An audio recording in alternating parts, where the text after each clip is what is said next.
এই যে নির্বাচন 12ই ফেব্রুয়ারি, এই নির্বাচন কতটা সুষ্ঠু হবে বলে আপনি মনে করছেন? এর নির্বাচন সুষ্ঠু হওয়ার কোনো বিকল্প নাই, কারণ জাতি পথ হারিয়েছে পরপর অনেকগুলা নির্বাচন, 3টা না 4টা নির্বাচনে পথ হারিয়েছে। এখন জাতিকে পথে উঠতে হবে, এটাই হচ্ছে গণতন্ত্রের রোডম্যাপ। আমরা আশাবাদী যে কোনো মূল্যের বিনিময়ে এই নির্বাচনকে সুষ্ঠু করতে হবে এবং আমরা প্রতিজ্ঞাবদ্ধ। নির্বাচন কমিশনকে বলবো তারা যেন নিরপেক্ষভাবে শুধু তাদের দায়িত্বটা পালন করে, সময় মতো যেন তারা সাড়া দেয়, যেখানেই অনিয়ম সেখানে যেন ব্যবস্থা নেয়, তাহলে ইনশাল্লাহ নির্বাচন নিরপেক্ষ হবে, আমরা আশাবাদী। নির্বাচনের পর জাতীয় সরকার করার একটি প্রস্তাব জামায়াতে ছিল, সেটা বিএনপি চেয়ারপারসন তারেক রহমান বলেছেন যে এ ধরনের কোনো সরকার তিনি গঠন করবেন না। এই বিষয়ে আপনার কি প্রতিক্রিয়া? আমরা আমাদের অবস্থানেই আছি, আমরা বলতেই থাকবো জাতির সাথে স্বার্থে যেটা আমরা সঠিক মনে করি।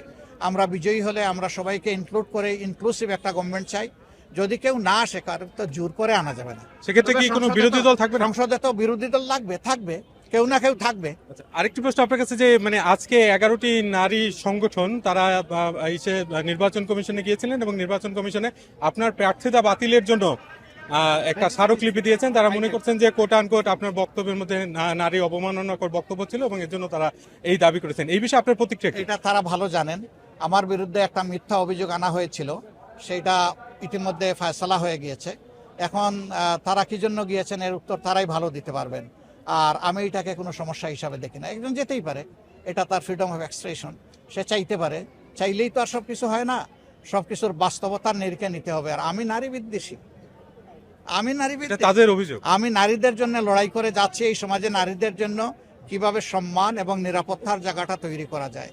আমাকে নারী বিদ্বেষী বললে এটা তাদের জন্যই দুঃখজনক হবে, আমার জন্য না। আর আরেকটি বিষয় নিয়ে আন্তর্জাতিক অঙ্গনে বেশ আলোচনা হয় এবং অনেক জায়গা থেকে বলা হচ্ছে যে জামায়াত, এনসিপি, আপনাদের যে জোট, এই জোট যদি ক্ষমতায় যায় তাহলে কি ইসলামী শরিয়া আইন চালু করা হবে কিনা বাংলাদেশে? আমরা এগুলো পরিষ্কার করে বলে দিয়েছি, এখন নতুন করে আর বলার কিছু নেই।